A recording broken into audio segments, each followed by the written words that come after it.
अस्सलाम वालेकुम, मैं हूं आपका मेज़बान ज़ोए मुज़फ़्फ़र और आप देख रहे हैं मेरा यूट्यूब चैनल अनमोल लोग। आज मैं इससे कबल जो वीडियो बनाई थी उसका दूसरा हिस्सा मुकम्मल करने लगा हूं। तो उस वीडियो में हमने सीखा था कि बीमारियों की कितनी अक़साम हैं और दम वग़ैरह करवाना जायज़ है या नाजायज़ है, और इसी तरह दम की कितनी अक़साम है। आज हम उसी बात को आगे लेके चलते हैं और वो 70,000 जो लोग जन्नत में बग़ैर हिसाब किताब के जाएंगे उस हवाले से मज़ीद भी बात कर लेते हैं। अल्लाह के रसूल सल्लल्लाहु अलैहि वसल्लम ने उनके हवाले से बताया कि उनके अंदर ये 4 खसलतें, ये 4 खूबियाँ होंगी जो बग़ैर हिसाब किताब के जन्नत में जाएंगे। पहली खूबी मैंने ज़िक्र कर दी थी, दोबारा कर देता हूँ। पहली खूबी उनके अंदर ये होगी कि वो किसी नजूमी के पास जाके अपना टाइम वगैरह ज़ाया नहीं करेंगे। नजूमियों के पास जाके अपनी उनसे आने वाले मुस्तकबिल के बारे में नहीं पूछेंगे। जैसे कि हमारे यहाँ ये आम होता है, हमारी आम आवाम जिनको इल्म नहीं होता, जिनको सूझबूझ नहीं होती इन चीज़ों की, वो नजूमियों के पास जाके, काहिनों के पास जाके, जादूगरों के पास जाके उनसे फ्यूचर के मतलब सवाल करते हैं और इसी तरह उनसे आइंदा क्या होने वाला है इस हवाले से सवाल करते हैं, हाथ दिखाते हैं। हुज़ूर नबी करीम सल्लल्लाहु अलैहि वसल्लम का इरशाद गिरामी है कि जिस बंदे ने किसी नजूमी को, पामेस्ट को हाथ दिखाया उसकी 40 दिन की इबादत कबूल नहीं होगी।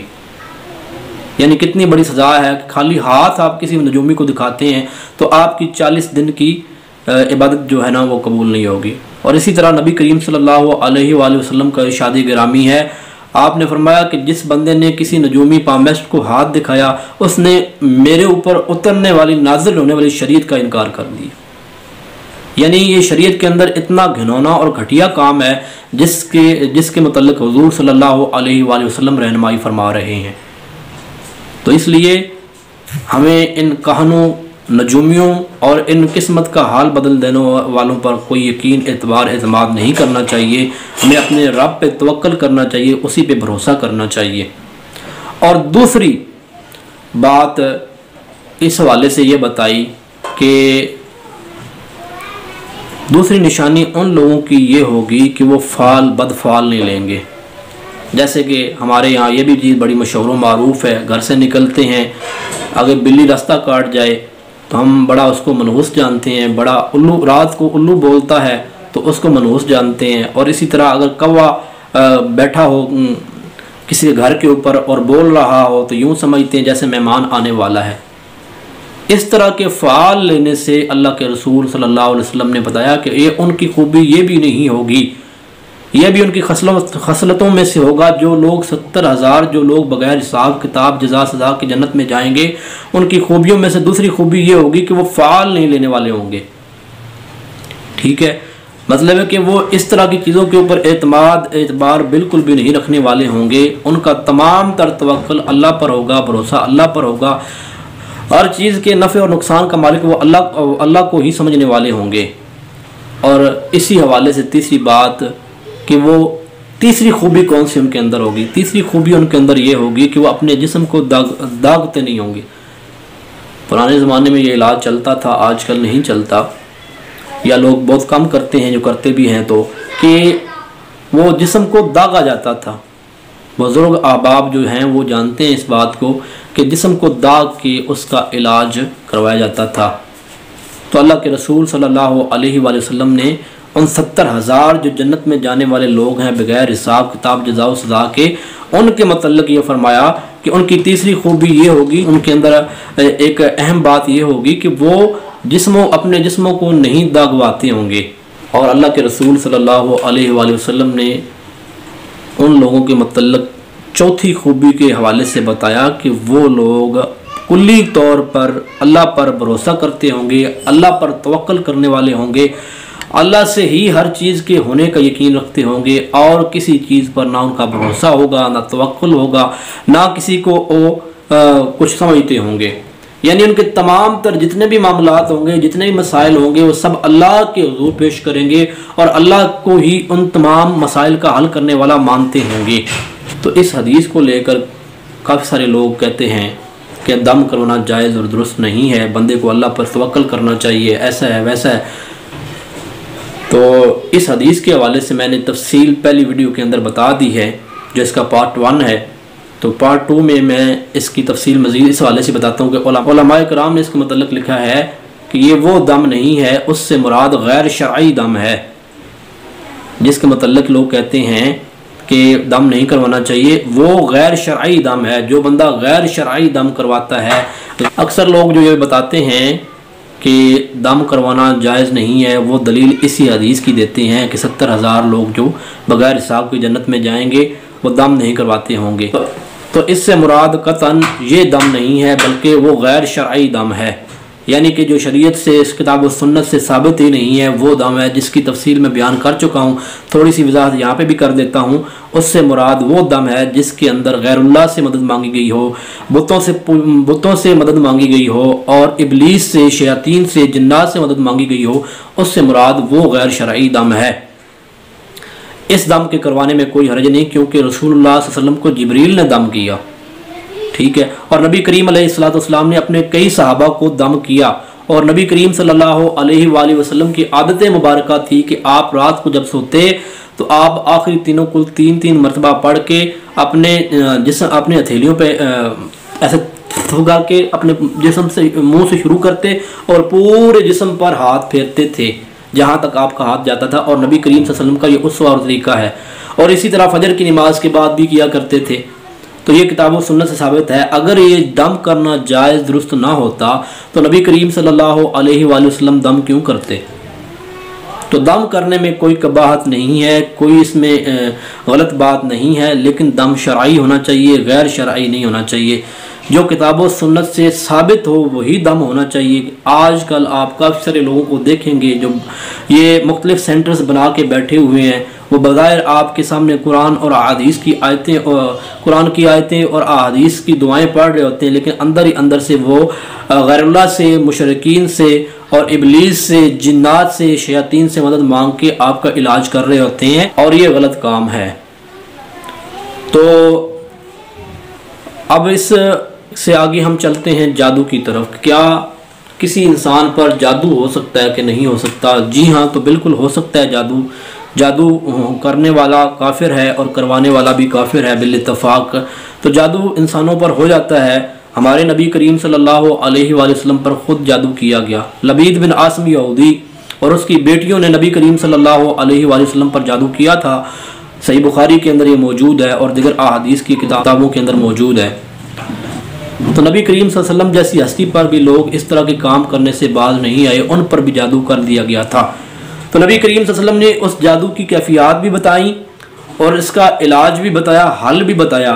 आप फरमाते हैं कि मैं एक दिन लेटा हुआ था, 2 फरिश्ते आ गए, एक मेरे सरहाने खड़ा हो गया, एक पाँव वाली तरफ खड़ा हो गया। सरहाने वाला पूछता है कि इस साहिब को क्या हुआ है? पाँव वाला जवाब देता है इसके ऊपर जादू कर दिया गया है। तो पूछा गया, उन दोनों में जो डिबेट हो रहा था, पूछा गया किसने किया है? उसने बताया कि फ़लाँ फ़लाँ ने किया है। किधर है? कहाँ? मदीने के अंदर एक कुआं है बहरे ज़रवां, उसके अंदर है। तो सैयदना अली रज़ी अल्लाह ताला अन्हु और सैयदना अब्बास रज़ी अल्लाह ताला अन्हु को इस मिशन पर भेजा गया और वो जादू निकलवा के लाया गया और उसको ज़ाइल किया गया। तो जादू इंसानों पर किया जा सकता है और इसकी दलील दूसरी किताब और सुन्नत से मिलती है। सूरतुल बकरा के अंदर भी इसकी दलील है। सूरतुल बकरा आयत नंबर 102 के अंदर है कि जो लोग होते हैं, जो लोग जादू करने वाले होते हैं, बैन अल मर्री व ज़ौजी, मियाँ बीवी के दरमियान वो जुदाई डालते हैं। जुदाई डालने वाला भी जादू होता है, वो जिन्नात और शयातीन के ज़रिए ही किया जाता है। और जब सैयदना मूसा अलैहिस्सलाम ने लाठी फेंकी थी तो वो असदा बन गया था। वो जितने सामने थे वो सारे के सारे जादूगर थे। तो उन्होंने जो अपनी मदारी दिखाई वो सारी की सारी नाकाम हो गई। जब सैयदना मूसा अलैहिस्सलाम के अज़दहा ने उनके तमाम तर सांपों को एक ही लम्हे के अंदर, एक ही लुकमे में उनको निकल दिया। तो जादू की दलील किताब व सुन्नत से मिलती है। जादू हो जाता है, लेकिन इसको बरहक नहीं कहना चाहिए। जादू बातिल है, झूठा है और इसी तरह ये गुनाह वाला काम है, इसको बरहक नहीं कहना चाहिए। इसी वाले से एक सवाल ये भी होता है कि जादू का इलाज जादू से किया जा सकता है? तो नहीं किया जा सकता मोहतरम। जादू का इलाज जादू से करना कुफ्र है, क्योंकि हराम में अल्लाह ताला ने शिफा नहीं रखी। जादू करना हराम है, जादू करवाना हराम है। इसलिए अल्लाह के रसूल सल्लल्लाहु अलैहि वसल्लम की एक और हदीस आप फरमाते हैं 7 हिलाक कर देने वाले कामों से बचो, उनमें एक काम ये भी है जादू करना। ठीक है, तो जादू के ज़रिए जादू का इलाज करना कुफ्र है और जायज़ दुरुस्त नहीं है। जादू का इलाज नबी करीम सल्लल्लाहु अलैहि वसल्लम ने जो बताया है वही और उसी तरीके से होगा। नबी करीम सल्लल्लाहु अलैहि वसल्लम ने जब अपने जादू का इलाज किया था वो सूरतुल इखलास और सूरतुल नास, ये 2 सूरतें नाज़िल हुई थी। नबी करीम सल्लल्लाहु अलैहि वसल्लम इनको पढ़ा करते थे और पढ़ के इनको पढ़ा और अपने जादू के असरात को ज़ाइल किया। तो जादू का तोड़ ये है कि आप के ऊपर किसी भी किस्म का अगर जादू हो जाए, काला पीला नीला जिस तरह का भी लोगों ने मुख्तलिफ इसकी इकसाम बनाए हुए, चाहे जो भी जादू ही होता है, चाहे किसी भी किस्म का हो, तो आपके ऊपर किसी किस्म का भी कोई जादू हो तो उसका इलाज किताब और सुन्नत में मौजूद है। कुरानी आयात से और अहादीस रसूल के अंदर बेशुमार ऐसी दुआएं हैं जिनसे जादू का इलाज किया जा सकता है और सहाबा कराम ने इनके ऊपर अमल पैरा होकर इस तरह के इलाज किए हैं। इसमें कोई कबात वाली बात नहीं है। तो इसी हवाले से एक सवाल ये भी है कि क्या तावीज़ों से इलाज किया जा सकता है? मोहतरम, तावीज़ जो है इसका इस्लाम से कोई ताल्लुक़ नहीं है। नबी करीम सल्लल्लाहु अलैहि वसल्लम ने और उनके सहाबा ने कभी किसी एक दिन भी किसी एक सहाबी को भी तावीज़ से इलाज करने का नहीं कहा, ना किसी को तावीज़ दिया, न लिखा, न कहा। तो तावीज़ किसी भी मसले का इलाज और हल नहीं होते, इसलिए तावीज़ों से बचना चाहिए। जो अज़कार और वज़ाइफ नबी करीम सल्लल्लाहु अलैहि वसल्लम ने बताए हैं उन्हीं के मुताबिक और उन्हीं तरीक़ों के मुताबिक चल के जादू का और नज़र बद का, जन्नात का, हर तरह का इलाज मुमकिन है। लेकिन बाकी ये जितनी भी चीज़ें हैं, तावीज़ात, ये वो आगे पीछे जितने भी, ये तमाम तर ढोंग है, फ्रॉड है, धोखा है। इस धोखे से बचें। इस धोखे में आके कई लोग लुट चुके हैं, कई लोगों की इज्जतें पामाल हो गई हैं, कई लोगों के जान और माल तबाह बर्बाद हो गए हैं इसके अंदर। तो इसलिए इन चीज़ों से बचना चाहिए। नबी करीम सल्लल्लाहु अलैहि वसल्लम से जो चीज़ साबित नहीं है उनसे बचना चाहिए और जो चीज़ें साबित हैं उनके ऊपर अमल पैरा होना चाहिए। इसी में हमारी बका है, इसी में हमारी कामयाबी है कि हम नबी करीम सल्लल्लाहु अलैहि वसल्लम की सुन्नत के मुताबिक जो भी काम करें तो ही जाके हमें कामयाबी और कामरानी मिल सकती है। जादू के मतलब हमने तफसील से बयान कर दिया है और दम के मतलब बता दिया है। अगर किसी भाई का कोई सवाल इस हवाले से हो तो नेक्स्ट कमेंट्स में जाके बता सकता है कि हमारा इस हवाले से ये सवाल है। तो बग़ैर दलील के किसी भी बात को नहीं करना चाहिए। अगर हम किसी ऐसे मरीज़ को कुछ कह देते हैं, जादू जिसके ऊपर हुआ है उसको कह दें कोई जिन शिन नहीं होता, कोई जादू नहीं होता, कुछ भी नहीं हुआ है, कुछ नहीं, ये चीज़ें कुछ भी नहीं है, तो जिसके ऊपर ये मामलात हैं या जिस घर में ये मामलात हैं वो कहेंगे कि मौलवी तुमसे बड़ा जाहिल कोई नहीं, तुमसे बड़ा नकम्मा बंदा कोई नहीं, क्योंकि उनके साथ वो बीत रहे होते हैं मामलात। तो बग़ैर दलील के किसी भी चीज़ का रद्द करना दुरुस्त और जायज़ नहीं है। अगर आपके पास दलील है तो दलील से रद्द करें, बग़ैर दलील के किसी चीज़ का भी रद्द करना यह दुरुस्त और जायज़ नहीं है। कोई बंदा आपको अक्लमंद भी नहीं कहेगा। अगर आपने रद्द ही करना है तो किताब व सुन्नत से उसकी दलील दें। जब किताब व सुन्नत से इन चीज़ों का असबात मिलता है कि जिन्नात नुकसान पहुँचा सकते हैं, जिन्नात के ज़रिए से मुख्तलिफ़ काम लिए जा सकते हैं, जादू हो जाता है और इसी तरह के मामलात, इन सब चीज़ों का असबात मिलता है, तो मैं और आप कौन होते हैं ये कहने वाले कि ये जिन शिन कुछ भी नहीं होता, कोई कुछ नहीं होता, जादू नहीं होता। तो जिन लोगों के साथ ये मामलात बीत रहे होते हैं वो इन बातों को अच्छे तरीके से और बाखूबी समझने वाले होते हैं और वो कहते हैं इस तरह के बंदों को कि तुमसे बड़ा जाहिल कोई नहीं है। तो इसलिए मरीज़ से नफ़रत ना करें, मरीज़ की बीमारी से ज़रूर नफ़रत करें और नफ़रत करनी चाहिए भी। ऐसे जितने भी मामलात होते हैं उनको किताब व सुन्नत के मुताबिक डील करना चाहिए और बताना चाहिए। आइंदा की वीडियो के अंदर मैं इंशाअल्लाह आपको वो अज़कार और वो वज़ाइफ बयान करूँगा जिनसे जादू, जिन्नात, नज़र बद और इन जैसी तमाम बीमारियों से छुटकारा मिल सकता है। फ़िलहाल के लिए अल्लाह हाफ़िज़। आपका मेज़बान सुहेब मुज़फ़्फ़र। देखते रहिए हमारा चैनल अनमोल और मुखलिस लोगों की इस्लामी दुनिया।